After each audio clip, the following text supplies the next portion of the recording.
സെലിനെ, ക്യാമ്പസിൽ പോലീസ് വന്നിട്ടുണ്ട്. മഹിമയെക്കുറിച്ച് എല്ലാവരോടും ചോദിക്കുന്നുണ്ട്. വൈകാതെ നമ്മുടെ അടുത്തും വരും. അവരെങ്ങനെയൊക്കെ ചോദിച്ചാലും മഹിമയെക്കുറിച്ച് ഒന്നും അറിയില്ലെന്ന് ആവർത്തിച്ച് തന്നെ പറയണം. കോളേജിലെ മുഴുവൻ കുട്ടികളെ ചോദ്യം ചെയ്യുന്നത് പ്രാക്ടിക്കൽ അല്ല. നമ്മുടെ മാഡം, അവരാണ് മഹിമയുടെ ഏറ്റവും അടുത്ത കൂട്ടുകാര്.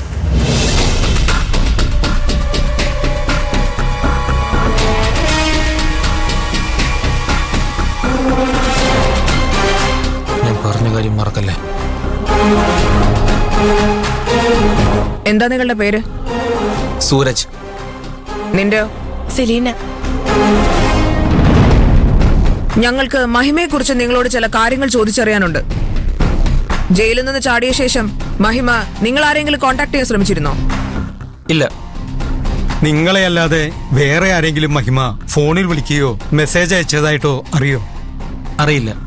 ഇത്രയും നല്ല കൂട്ടുകാരായിട്ടും നിങ്ങൾക്ക് മഹിമ എവിടെയാണുള്ളതിനെ കുറിച്ച് ഒരു സൂചനയില്ലെന്ന് ഞങ്ങൾ വിശ്വസിക്കണോ? നിങ്ങൾക്ക് വിശ്വസിക്കോ ഇല്ലാതിരിക്കോ ചെയ്യാം.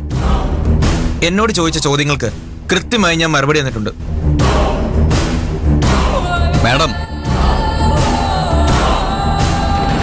മഹിമ എവിടെയാണെന്ന് ഇവർക്ക് കൃത്യമായിട്ട് അറിയാം മാഡം. പക്ഷെ ഇങ്ങനെയൊന്നും ചോദിച്ചവർ മറുപടി പറയില്ല. സ്റ്റേഷനിൽ കൊണ്ടുപോയി നല്ല ഇടിയിടിച്ച് അവർ പറയും. പോലീസിന് അവരുടെ ജോലി നീ പഠിപ്പിക്കണ്ട. ഇതാ നിങ്ങൾ ഒരിക്കലും നന്നാവാത്തത്. സ്റ്റുഡൻസിനെ ചോദ്യം ചെയ്യാൻ വരുമ്പോ സ്റ്റുഡൻസ് തരുന്ന ഉപദേശം സ്വീകരിക്കുന്നതല്ലേ ബുദ്ധി, അല്ലടാ? ഇങ്ങനെ ഇവരോട് ചോദ്യം ചോദിക്കുന്ന ഒരു നേരം പോക്ക് മാത്രം. മഹിമ ഇവരുടെയൊക്കെ നേതാവാ. അവളെ ഇവര് ചതിക്കൊന്നുമില്ല. നമ്മളൊന്നും പറഞ്ഞിട്ട് ഒരു കാര്യമില്ല. നീ പാടാ.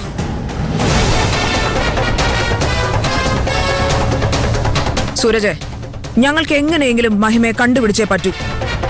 അതിന് നിങ്ങളെ അറസ്റ്റ് ചെയ്ത് ചോദ്യം ചെയ്യണമെങ്കിൽ ഞങ്ങൾ അതിനും തയ്യാറാണ്.